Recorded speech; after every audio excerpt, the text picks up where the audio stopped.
Pada video kali ini kami akan membacakan sebuah teks bacaan yang berjudul Kota Tanpa Buku. Yuk simak video kami dari awal sampai akhir. Kota tanpa buku. Pernahkah kau pergi ke toko buku, perpustakaan, atau taman bacaan? Tidakkah kau merasa istimewa ketika berada di dalamnya? Di sekelilingmu ada berbagai tokoh dari dunia nyata dan hayal. Tempat yang pernah kau kunjungi dan yang belum. Informasi dan cerita dari masa lalu, masa kini, dan masa depan.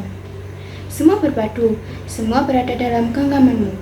Saat berada di antara buku, tidakkah kau merasa menjadi raja dan ratu? Ruang dan waktu seolah menyatu tanpa batas. Kau bisa terbang, melintasi sekat negara, dan melewati berbagai zaman. Kau bisa menyelam ke dalam samudra, melayang di angkasa, bercanda dengan aneka satwa, dan berkelana di tengah padatnya kota, juga di rimba raya. Kau tahu, buku adalah jendela dunia, kunci pengetahuan, dan pintu wawasan. Muhammad Hatta, sang proklamator berkata, "Aku rela di penjara, asalkan bersama buku, karena dengan buku, aku bebas." Melalui buku, manusia terbebas dari ketidaktahuan. Tempat-tempat yang dipenuhi buku adalah harapan berkembangnya pengetahuan dan wawasan. Apa jadinya jika kota tanpa buku? Pantaskah dia disebut kota? Di kota itu mungkin kabar dari sumber lain, dari koran, televisi, atau internet. Mungkin informasi dan cerita datang dari cerita nenek moyang, bagai dongeng-dongeng sebelum tidur. Irama warganya pun tiada beda. Bangun pagi, bertebaran di muka bumi untuk berbagai keperluan, untuk kembali pulang siang atau sore harinya. Setelah itu, mereka berangkat, tidur, dan melalui hari berikutnya, semua serupa. Di kota itu mungkin ada bangunan bernama perpustakaan.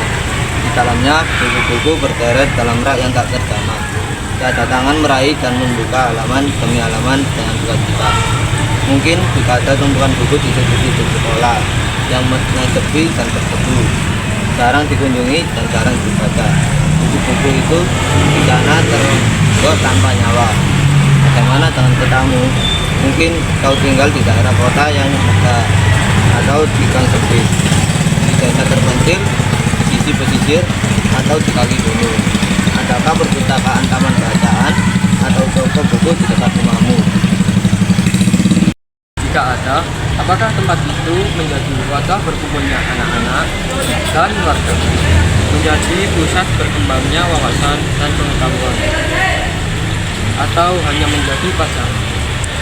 Maukah kau menjadi orang yang mendidikkannya? Kau bisa mengunjunginya dan mengajak teman-teman membaca dan berbagi cerita di sana. Jadikan tempat itu sumber kegembiraan dan pengetahuan. Jika tempat itu belum ada, maukah kau menjadi orang yang mulai menghadirkannya? Kau bisa memulainya dari sebuah sudut di teras rumahmu. Ajak teman-teman memulai langkah baru.